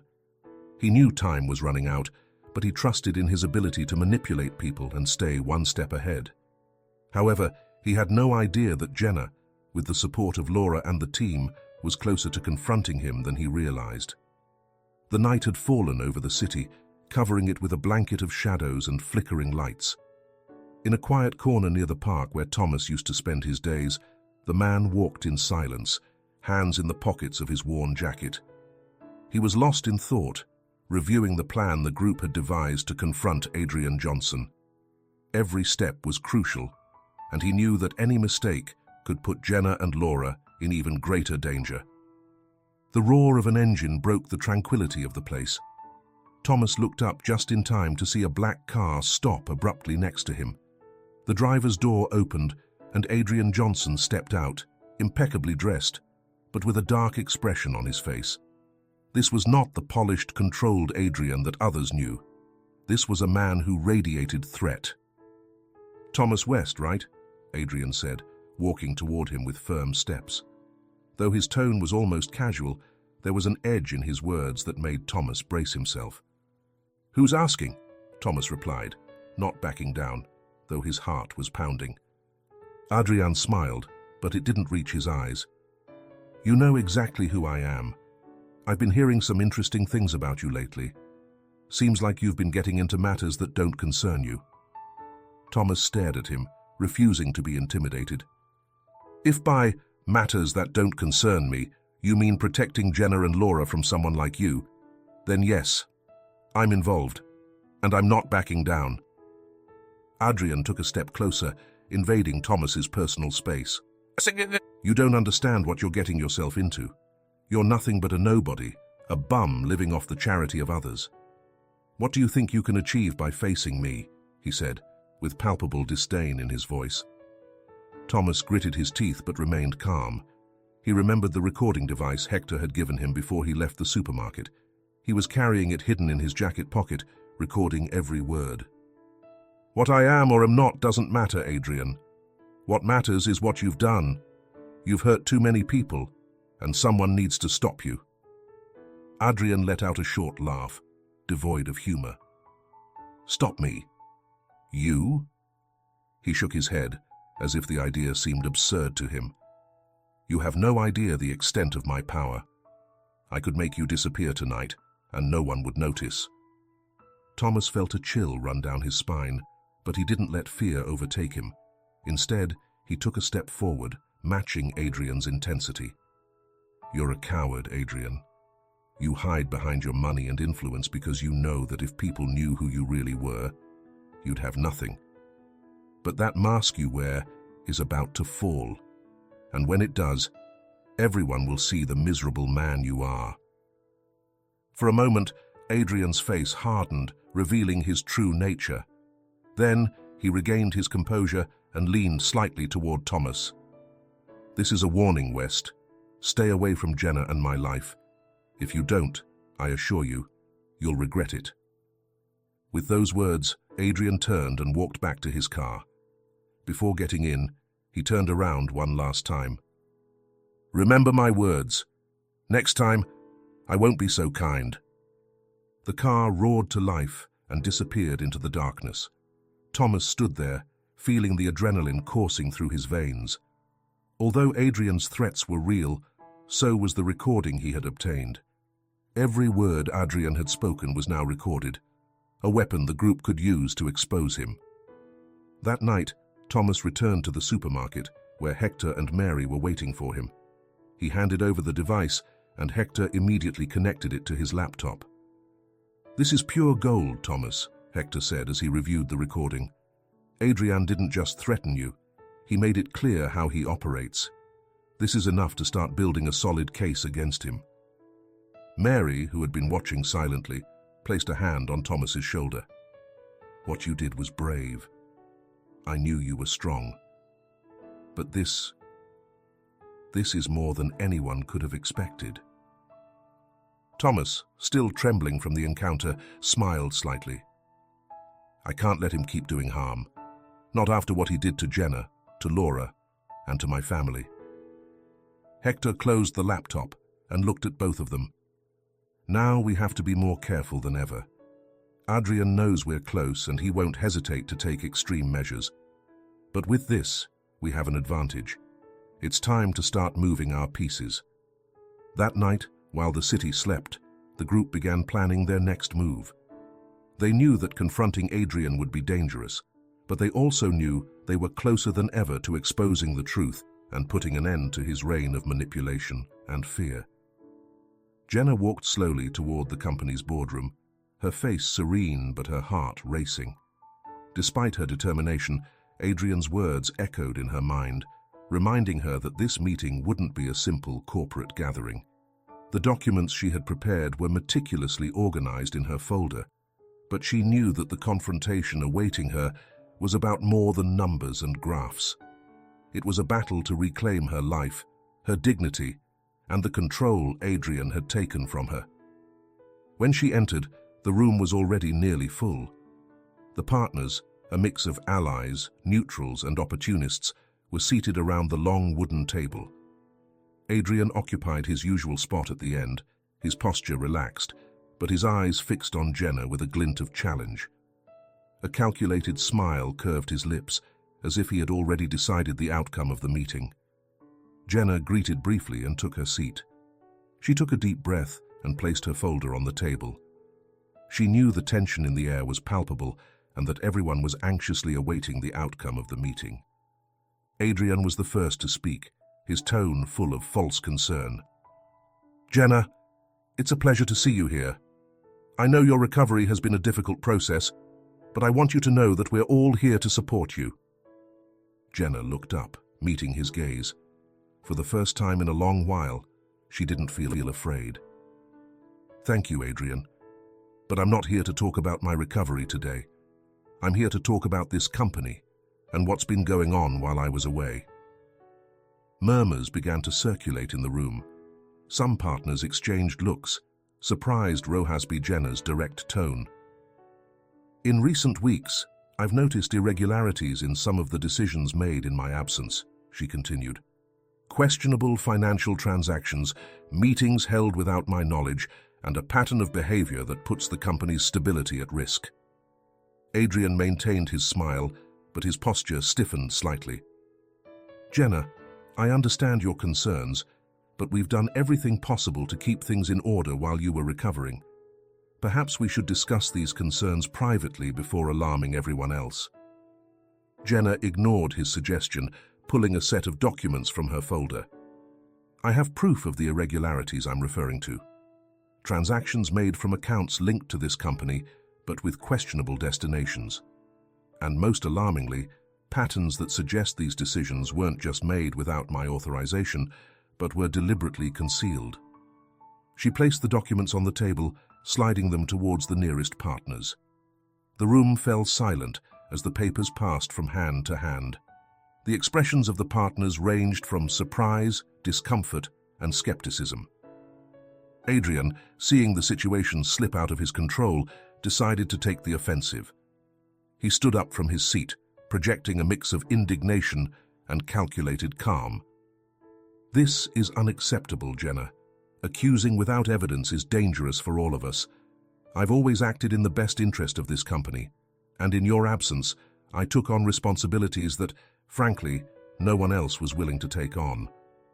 Jenna looked at him firmly, unshaken by his tone. "I'm not accusing without evidence, Adrian. These documents speak for themselves. But if you think this is everything, you're wrong. At that moment, the door to the boardroom slammed open. Hector Gonzalez and Thomas West entered, carrying a laptop and a thick folder. The partners turned around, surprised, while Adrian furrowed his brow, visibly irritated. "Who are they?" Adrian asked, feigning confusion. Jenna stood up, pointing to Hector. "This is Hector Gonzalez, an investigator I hired to look into the irregularities I mentioned. And what he's found is much more serious than we imagined." Hector connected the laptop to the projector and began speaking with his authoritative and direct tone. "Ladies and gentlemen, what you're about to see is a collection of evidence linking Adrian Johnson to fraudulent transactions, cover-ups of legal incidents, and abuse of power within this company." The slides began to project onto the screen: bank records, intercepted emails, and recordings. One of the audio files caused the room to fall into complete silence. It was the recording of the confrontation between Adrian and Thomas, where Adrian clearly threatened the man, exposing his true nature.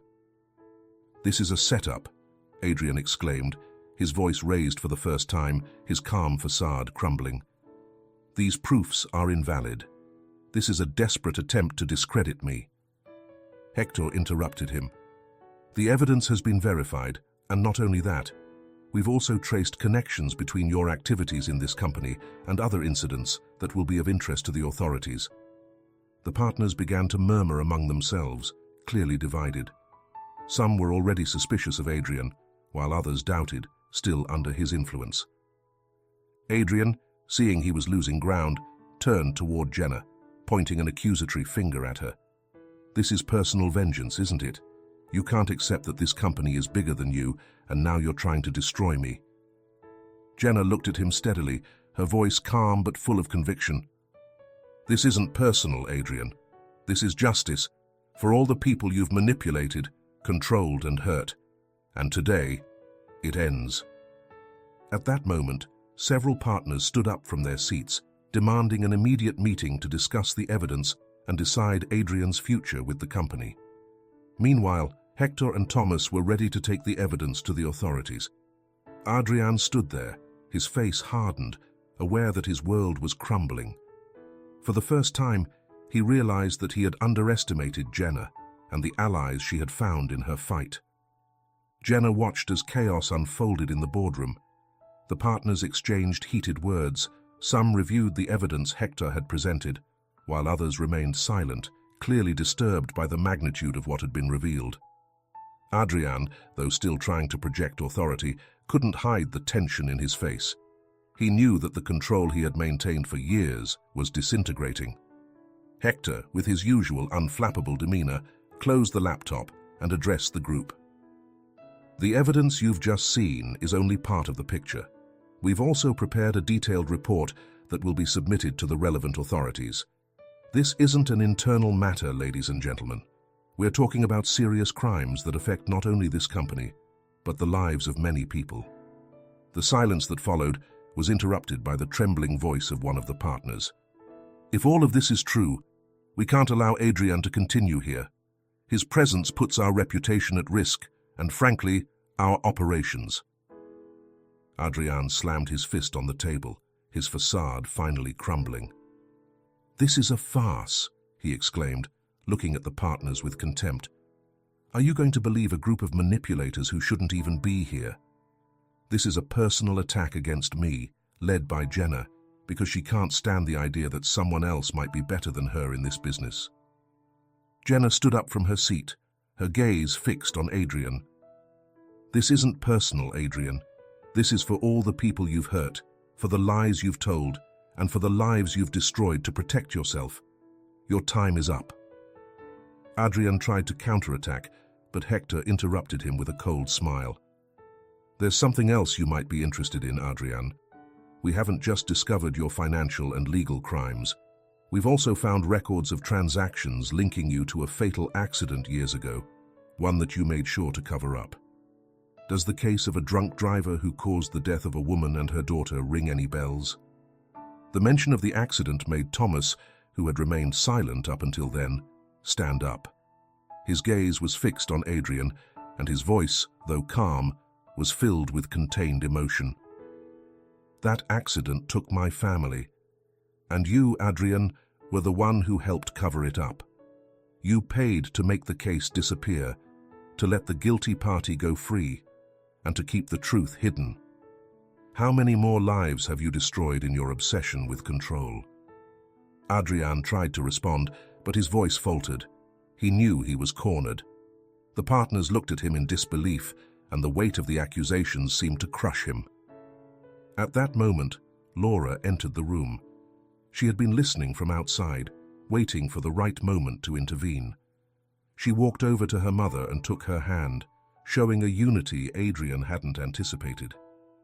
"Adrian, my whole life I've watched you manipulate my mother, trying to control everything. But now I know the truth. I know who you really are, and I won't allow you to keep hurting her or anyone else."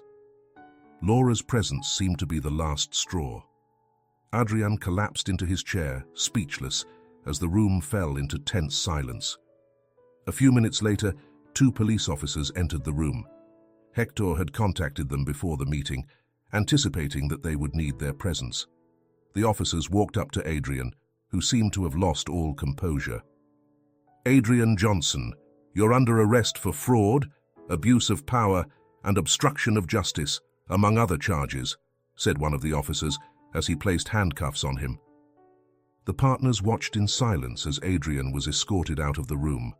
Some looked relieved, others were concerned about the impact this would have on the company. But for Jenna, Laura, and the group that had fought so hard for this moment, the scene represented a victory. When Adrian disappeared behind the door, Jenna turned to Hector, Thomas, and Laura. "Thank you," she said, her voice breaking slightly. "I don't know what I would have done without you." Hector smiled slightly. "This isn't over. Now the hard part begins, rebuilding." Jenna nodded, knowing she had a long road ahead.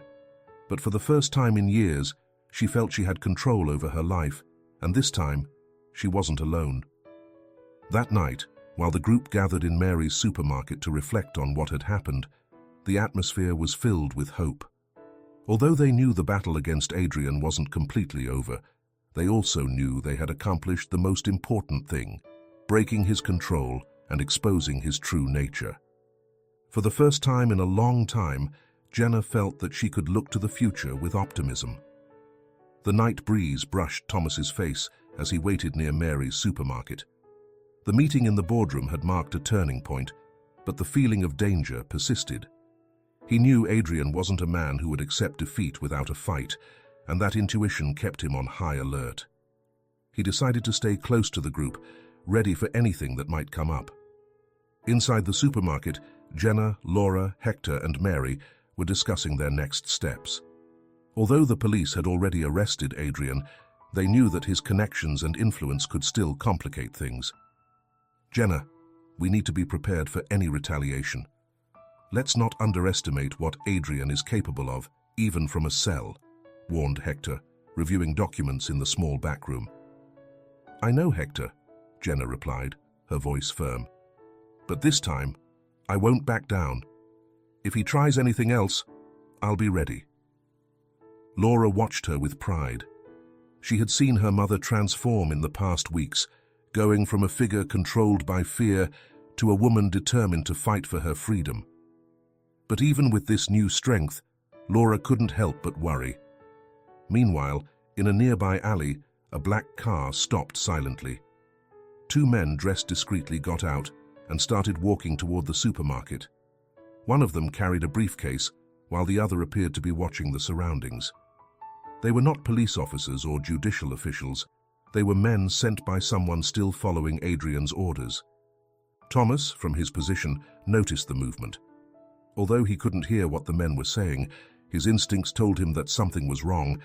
He decided to follow them at a safe distance as they made their way toward the supermarket. The men entered the store, ignoring the few remaining customers. They stopped near the counter, where Mary observed them with suspicion. "Can I help you?" asked Mary, her tone polite but cautious. One of the men smiled, but the gesture didn't reach his eyes. "We're looking for Jenna Smith. We have an urgent matter to discuss with her." Mary, sensing that something was wrong, shook her head. "I'm sorry. She's not here." The man pulled out a mobile phone and showed a recent photograph of Jenna. "We know she's here. Let's not make this more complicated than necessary." At that moment, Thomas entered the supermarket, trying to assess the situation. He positioned himself near one of the shelves, watching as Mary kept her composure while the men insisted. He decided he couldn't stand by. "Is there a problem here?" he intervened, his tone calm but firm. The two men turned toward Thomas, quickly evaluating him. One of them stepped forward. "This doesn't concern you, friend. Leave." Thomas crossed his arms, not moving. "If you're looking for trouble, I think you've found it." The man pulled out the briefcase and placed it on the counter, opening it to reveal a stack of documents and a concealed weapon among them. "This is a message for Jenna Smith.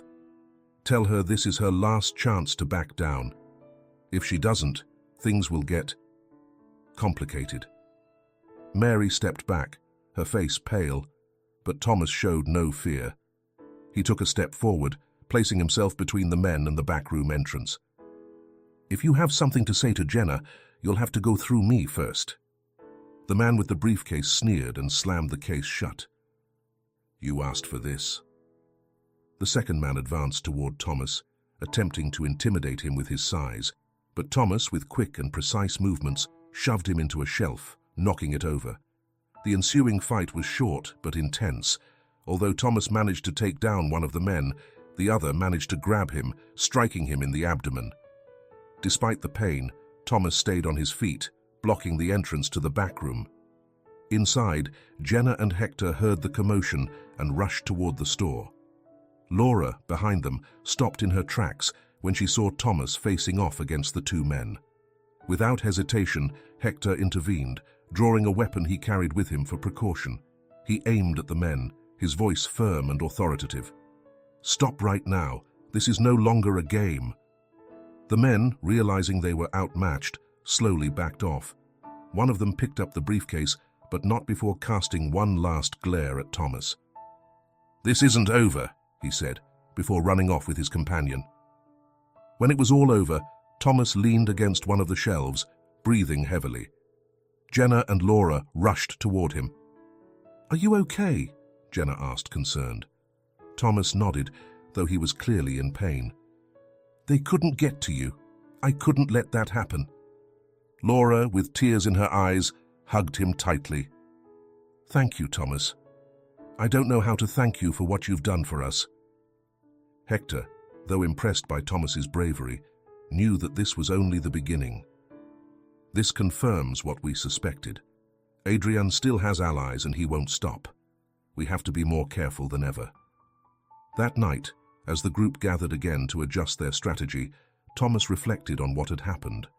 Although his body was bruised, his spirit remained intact. He had faced danger head-on, proving he was willing to sacrifice everything to protect Jenna and Laura. For him, that sacrifice was a small price to pay for the possibility of justice.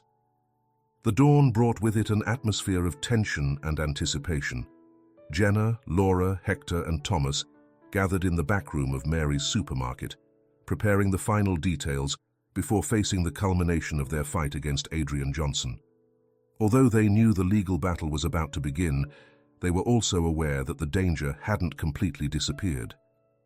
Hector took charge of organizing the collected evidence, recordings of Adrian's threats, financial documents showing suspicious transactions, and testimonies from former employees who had decided to break the silence.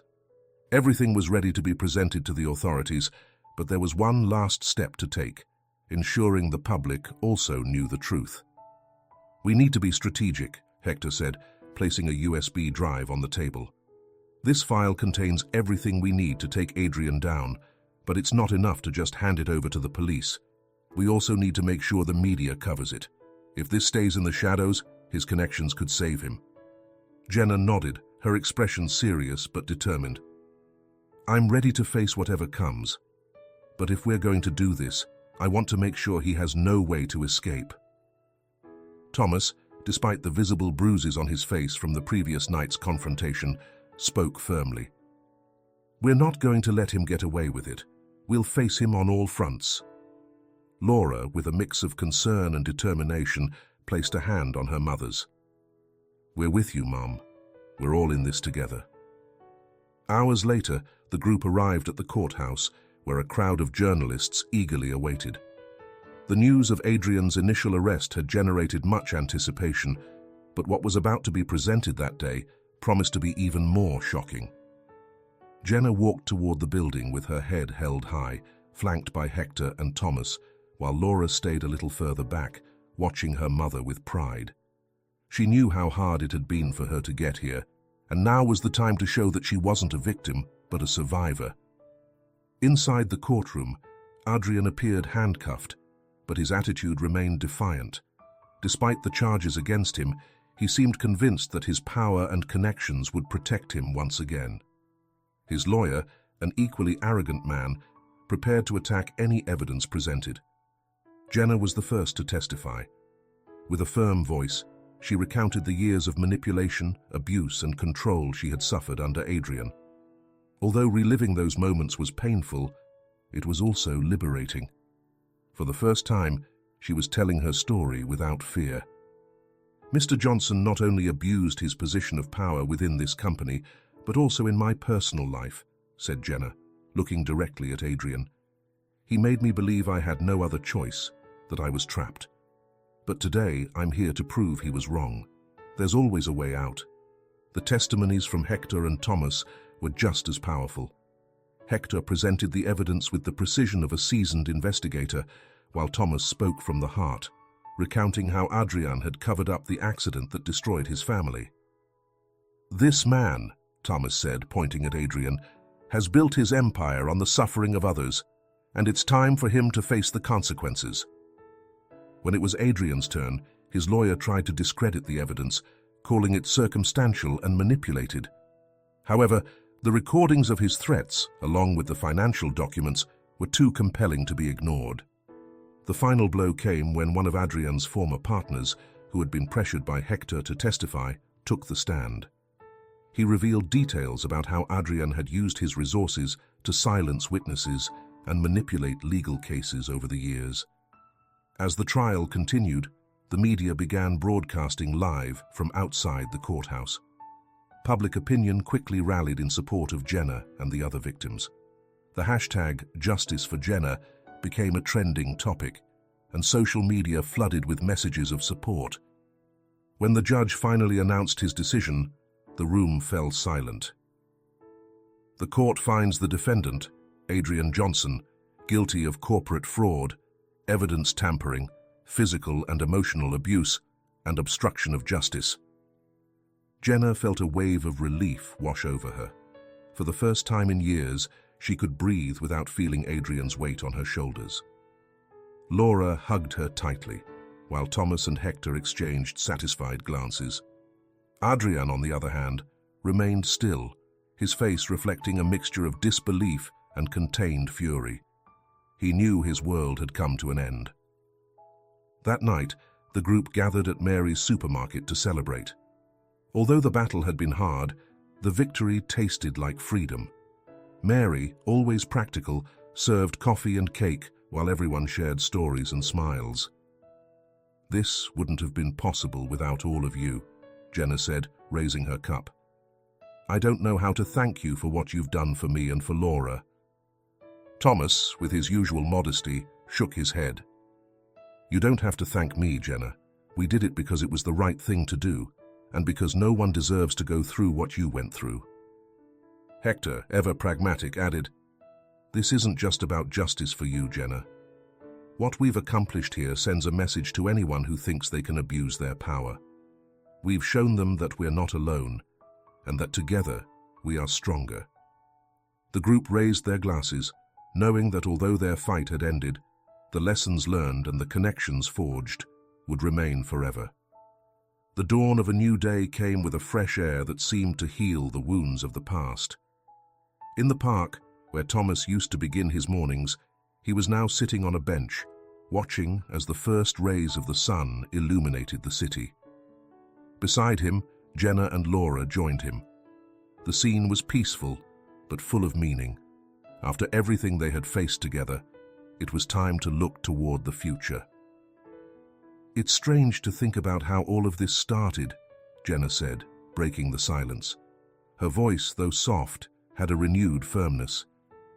"If I hadn't fainted that day in front of the supermarket, I'd probably still be trapped."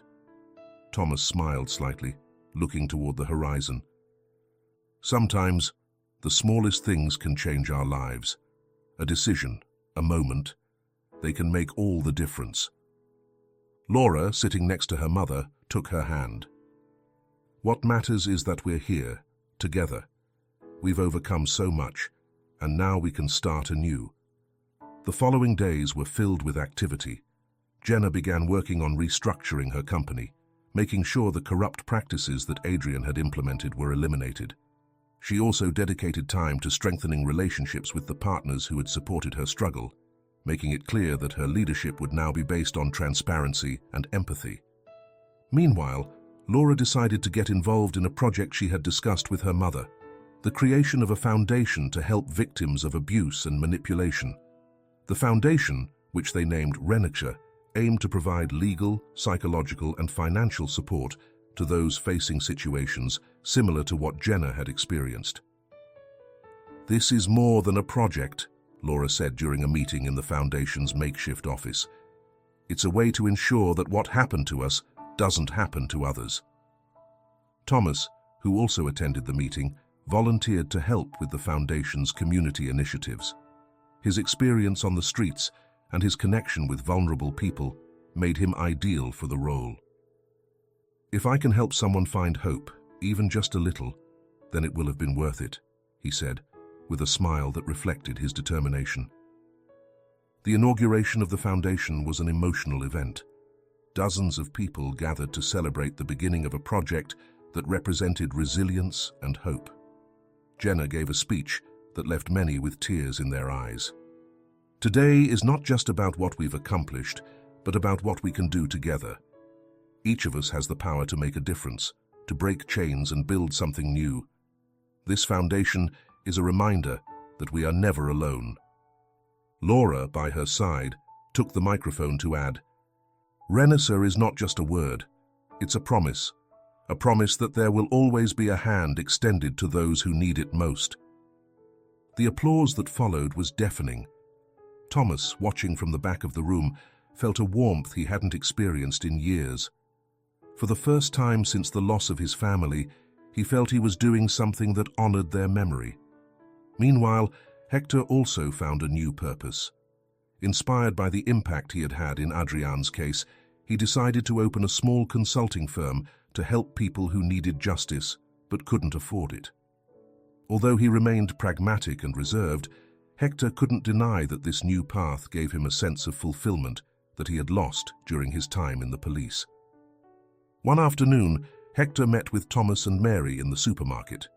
Although Adrian's case had ended, their friendship had strengthened, and they often met to catch up. "It's funny how we ended up here," Hector said, taking a sip of coffee. "All of us with our own stories, but connected by something we never could have foreseen." "I guess that's what life does," Mary replied, smiling. "It puts us on paths we never expected, but ones that end up being the ones we need the most." In the months that followed, the changes were evident. Jenna's company began to thrive under her renewed leadership, gaining the respect of her employees and partners. The Renature Foundation became a refuge for many, helping them rebuild their lives. And although Thomas continued living a simple life, he now did so with a purpose that filled him with satisfaction. One day, while Jenna and Laura were visiting Thomas in the park, Laura took out a small wooden box and handed it to him. "This is for you, Thomas. A thank you gift." Thomas opened the box and found a wooden plaque with the inscription, "For your bravery and unwavering heart. You will always be part of our family." Thomas looked at both women, his eyes filled with tears. "I don't know what to say. I never imagined anything good would come from all of this. But here we are, and I couldn't be more grateful." And this is where our story ends today. A story that reminds us that courage, truth, and unity can overcome even the darkest shadows. If you enjoyed this emotional journey, don't forget to leave your like, subscribe, and share it with someone who needs a little hope in their life. Thank you for joining us until the end. Remember, there's always a new beginning waiting, and you're never alone in your struggle. See you in the next video, where a new story will be ready to be told. Take care, and see you soon.